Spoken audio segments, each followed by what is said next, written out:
love podcasts. I am going to do some spitballing today. I have no notes. I don't even have my computer in front of me. I'm just going to talk to you. I've been thinking about part of, well, part of my goal with my business is to help normalize working with spirit, normalize asking our angels for guidance, working with our loved ones on the other side, making it more common. And I feel like in general, the world is kind of headed in that direction as the world's vibration changes. You might have heard people talk about ascending to the fifth dimension. Um, as we are ascending as a global community, there's many more channels stepping into their gifts. There's many more healers stepping into their gifts. So I feel in general that that's where we're headed as a planet. But I have been thinking about why is it that we hesitate to work with spirit? And of course, there's so many good reasons. So I thought we would just talk a little bit about that today. I mean, for some people, there's the obvious option that maybe they don't believe in spirit, whether that's loved ones that have passed on or angels or guides. Some people just don't believe in anything other than what they can see and feel. So obviously people like that are not going to be interested in working with spirit. But what about the people who do believe that there is life after death and that there is life that we as humans don't see or understand, but can know that is there, can somehow sense is there, that there's this connection?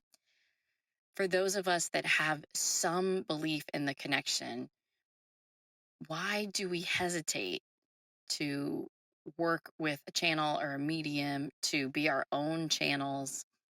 What is that about? And I have found that one of the common beliefs, whether it was subconscious or not, one of the common beliefs is people are worried that if they get advice from their angels, that the angels are going to tell them, sell everything you have, go become a nun. Um, as if the only way to be love is to be self-sacrificial. And you would be surprised. It's not only Christians that come to me with that sort of belief system. A lot of us believe that for us to be love in the world, for us to be guided by divine source loving energy, it would have to mean that we are selfless, which I think it's a sad misunderstanding of who we are as spirit, because we are spirit. We are made of the same matter as God.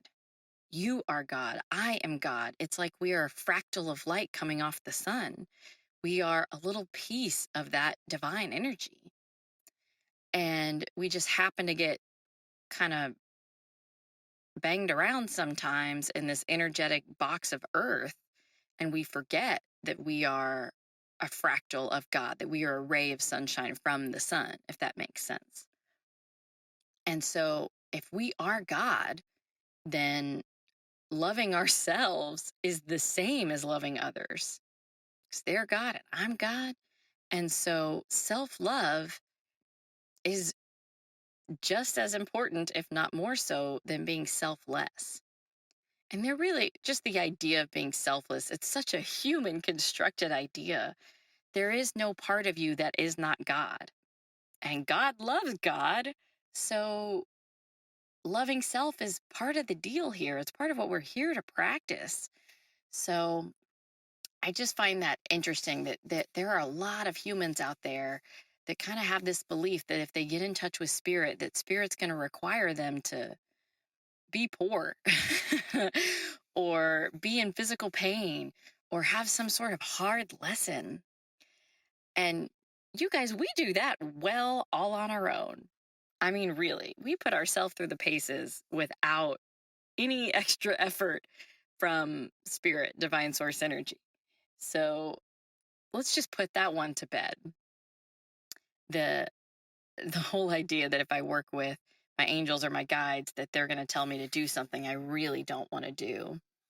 What I find way more often than not is what our guides and angels do is they help us do what we most desire to do but are too afraid to admit it to ourselves because we think we don't deserve it. That's what happens in more of my readings.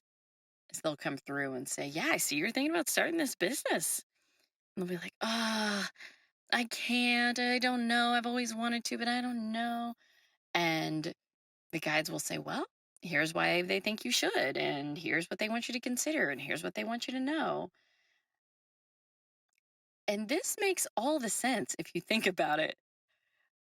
If we are a fractal of light from the sun, if we are our own little piece of God, then anything that is dreaming within us, this desire, this longing, this calling that is within us, is of God. It's of God. Now, don't get me wrong, there may be aspects of our life that are of ego, like, okay, my desire to start this podcast is to help people and to give spiritually minded people practical leadership tools to change their life. That's my goal of the podcast. But maybe my ego is involved if it was going to be super successful, or if I thought I could get ads and make a bunch of money. I mean, don't get me wrong, like there are ways to warp a vision, but you know the difference between an egoic drive and a spiritual calling. They just feel inherently different. So I just say that, just the irony of the fact that we all think that we're going to work with our angels and get told to give everything up. And instead, what is way more likely to happen is that they're going to acknowledge the parts of us that are longing to be healed, the parts of us that are longing to be stepped into, and say, "Yeah, go for it. Please go for it. This is your affirmation. Start today. Start now." And it's beautiful. It is so beautiful. Okay, so another reason I want to talk about why people are afraid to work with spirit. I mean, I think the one I said is really the big one, is we think that it's going to ruin our lives, and we're not going to have any more egoic fun or any more human pleasure if we become more spiritually connected, which is so ironic because I cannot tell you how much spirit cares about our pleasure. It is so much more than you would expect. Pleasure is our state of being as source energy. That is who we are. It feels good to be God. So the irony that we that we think our life is going to